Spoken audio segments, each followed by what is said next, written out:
جو تجدید نکاح ہوتا ہے کیا اس میں بھی حق مہر کی وہ حاجت پڑتی ہے؟ تجدید نکاح کی ترغیب بھی دلائی جاتی ہے اور یہ بھی ہونا چاہیے، اس حوالے سے بھی کچھ آپ رہنمائی فرمائیں۔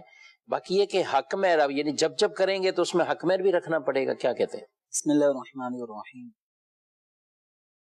تجدید نکاح کی بعض صورتیں تو وہ ہوتی ہیں کہ جس میں کسی ایسا کام کہ جس کی وجہ سے نکاح ہی ٹوٹ جاتا ہے، مثال کے طور پہ آدمی سے کوئی کفریہ جملہ سرزد ہو گیا جس کی وجہ سے حکم شرع یہ ہے کہ ان دونوں کے درمیان نکاح ختم ہو چکا ہے، تو اب آدمی کو حکم یہ ہے کہ وہ سب سے پہلے توبہ کرے گا، اللہ تعالیٰ کی بارگاہ میں تجدید ایمان کرے گا، یعنی کلمہ شریف پڑھے گا، اور جو اسے کفر سرزد ہوا تھا اس سے توبہ کرے گا اللہ تعالیٰ کی بارگاہ میں۔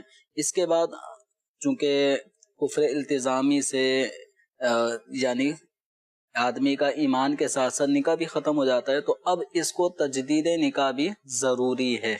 ٹھیک، تو جب نکاح ٹوٹ جائے، ایک ہوتا ہے طلاق وغیرہ کے ذریعے، طلاق کے علاوہ بھی نکاح ٹوٹنے کی بہت ساری صورتیں بن سکتی ہیں، تو ان میں سے ایک مثال میں نے وہ دی ہے کہ کوئی کفریہ کام، کوئی کفریہ فعل جس کی وجہ سے شریعت اس بات کی پابند کرے کہ نکاح ٹوٹ گیا، تو اب توبہ تجدید ایمان کے ساتھ ساتھ تجدید نکاح بھی، ان میاں بیوی کو ایک ساتھ رہنا ہے تو تجدید نکاح کرنا بھی ضروری ہوگا۔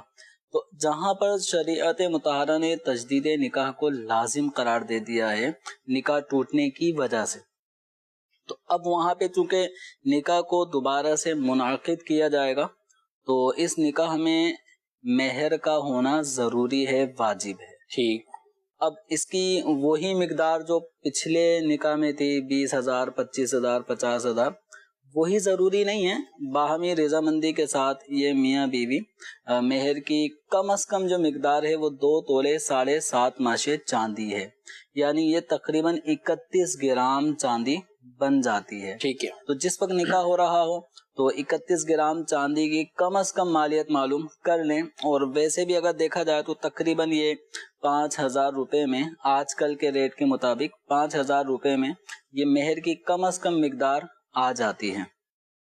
تو جن پر تجدید نکاح اس بنا پہ لازم ہو چکا کہ نکاح ان کے مابین ختم ہو گیا تھا کسی کفریہ جملے، کفریہ فعل کی وجہ سے، تو اب انہیں توبہ تجدید ایمان کے بعد تجدید نکاح بھی لازم، اس تجدید نکاح میں مہر بھی مقرر کرنا واجب ہے، لازم ہے۔ اچھا، ایک تجدید نکاح وہ ہوتا ہے جو احتیاطاً آدمی کر رہا ہوتا ہے، جیسے کہ ہمارے اسلاف کا طریقہ کار بھی رہا ہے کہ وہ اپنی زندگی میں ماہانہ یا ہفتہ وار تجدید نکاح کیا کرتے تھے، تو ان کا نکاح شرعی اعتبار سے ٹوٹا نہیں ہوتا تھا، نہ طلاق کا معاملہ ہوا، لیکن وہ احتیاطاً کہ کہیں ایسا نہ ہو کہ ہم سے بھولے میں غفلت سے کبھی کوئی جملہ ایسا نہ نکل جائے جس کی وجہ سے نکاح پہ اثر پڑے، تو ایسی کوئی چیز یقینی نہیں ہوتی تھی، لیکن احتیاطاً وہ تجدید ایمان بھی کیا کرتے تھے، تجدید نکاح بھی کیا کرتے تھے۔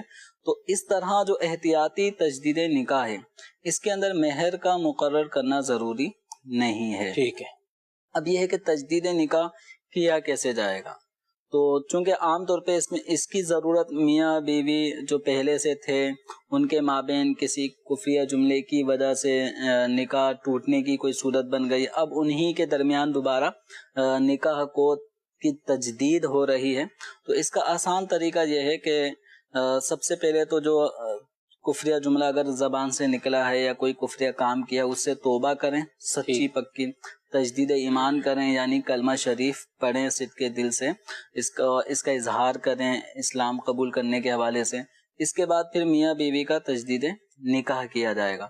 تو تجدید نکاح کے لیے یہ دونوں عاقل بالغ موجود ہیں، اب ان کے اپنے فیملی ممبر بھی ہو سکتے ہیں، یعنی ان کے 2 بھائی ہیں شوہر کے، یا عورت کے 2 بھائی موجود ہیں عاقل بالغ مسلمان، تو ان کے سامنے شوہر اپنی بیوی سے کہے اگر تجدید نکاح ضروری ہو چکا تھا نکاح ٹوٹنے کی وجہ سے، تو اب مہر بھی چونکہ لازم ہوگا، تو اب آدمی یہ کہے گا اپنی اہلیہ کی طرف مخاطب کر کے کہ میں نے آپ کو بالفرض 5,000 روپے مہر کے عوض اپنے نکاح میں لیا، صحیح. اب یہ شوہر کا یہ جو جملہ ہے اس کو کہیں گے ایجاب. صحیح. اب اس کے جواب میں عورت کہے گی میں نے قبول کیا. عورت کے اس جملے کو کہیں گے قبول. تو یہ ہوا ایجاب اور قبول، اور دو گواہ عاقل بالغ مسلمان اس ایجاب اور قبول کو سن رہے ہیں. ٹھیک ہے. تو نکاح منعقد ہو گیا. صحیح. اور اگر احتیاطی طور پہ تجدید نکاح کیا جا رہا ہے تو اس میں اب مہر مقرر کرنا ضروری نہیں ہوتا. تو اس میں پھر آدمی اپنی اہلیہ سے دو گواہوں کی موجودگی میں کہے. گواہ اس میں بھی ضروری ہیں. گواہ اس میں بھی ضروری ہیں. مہر کے لیے ہے. مہر کی ایک وہ ہے رخصت، لیکن گواہ چونکہ نکاح ہو رہا ہے نا تو نکاح کے لیے گواہ شرط ہے. لا نکاح الا بشہود، حدیث مبارکہ میں اس طرح ارشاد فرمایا ہے. تو کہ گواہوں کے بغیر نکاح نہیں ہوتا. تو تجدید نکاح احتیاطی بھی اگر کیا جا رہا ہے تو اس میں بھی گواہوں کے سامنے ہی کرنا ہوگا. یہ کہ مہر لازم نہیں ہے. آدمی گواہوں کی موجودگی میں اپنی اہلیہ سے کہے کہ میں نے آپ کو اپنے نکاح میں لیا، عورت کہے میں نے قبول کیا، تو اس طرح بھی تجدید نکاح ان کے درمیان ہو جائے. ٹھیک ہے.